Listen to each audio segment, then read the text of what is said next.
तो महिला ही सारे साधन परिवार कल्याण के वो यूज करती है। अगर मान लो वो पुरुष संबंधी कोई परिवार कल्याण का साधन लेके भी दे देती है तो इसकी कोई गारंटी नहीं है कि पुरुष साधन काम में ले नहीं ले।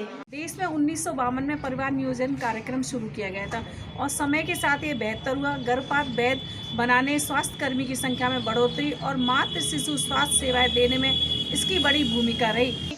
बच्चे को जन्म देने के बाद में भी बच्चे को पढ़ाना, बच्चे को नहलाना, बच्चे को खिलाना, बच्चे को स्कूल ले जाना, ये सारे काम भी एक महिला के होते हैं। उसी के साथ में अपने शरीर को स्वस्थ रखने के लिए भी महिला को परिवार नियोजन के साधनों के लिए भी स्वयं को जाना पड़ता है और खुद को ही यूज में लेना पड़ता है। समझता है कि भाई लेडीज़ की सारी जिम्मेदारी होती है, जेंट्स की कोई जिम्मेदारी नहीं होती है।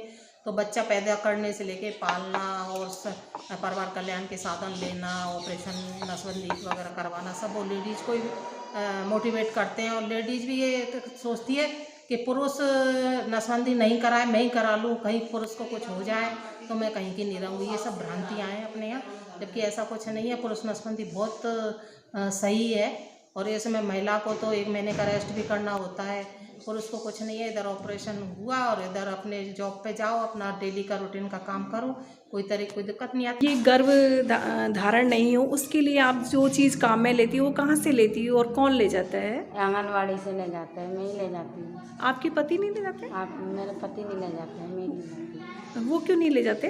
वो इस वजह से नहीं जाता, उन्हें टाइम नहीं मिलता है। और आपको आसानी से मिल जाता है? हाँ। आपको कुछ ऐसा नहीं लगता कि मैं ही क्यों ले जाती है? पति की काम नहीं है, आपका ही काम है के ले जाना? मैं ले जाती हूँ, वो को ध्यान नहीं रहता और काम में बिजी रहते हैं। तो यदि आंगनवाड़ी पे नहीं मिलता तो फिर कहाँ से लेते हैं आप? हॉस्पिटल से ले लेते हैं। भाई भ्रांतियों को लिए तो ये कि अपन को ये प्रचार प्रसार है ना, ये थोड़ा सा कम चल रहा है ना। ये कि जैसे सभी जगह अपने आशाएं लगी हुई हैं, वो भी डोर टू डोर जाती हैं, तो उनको भी ये करना चाहिए कि भाई इससे कोई भी परेशानी नहीं आएगी, है ना। और टीवी में तो बताते ही हैं, हम लोग भी यहाँ पे जो आते हैं उनको समझाते हैं और करवाने भी लग गए हैं, पर इनका परसेंटेज बहुत कम है और ज़्यादातर लेडीज ही मतलब सब कुछ यूज में लेती हैं।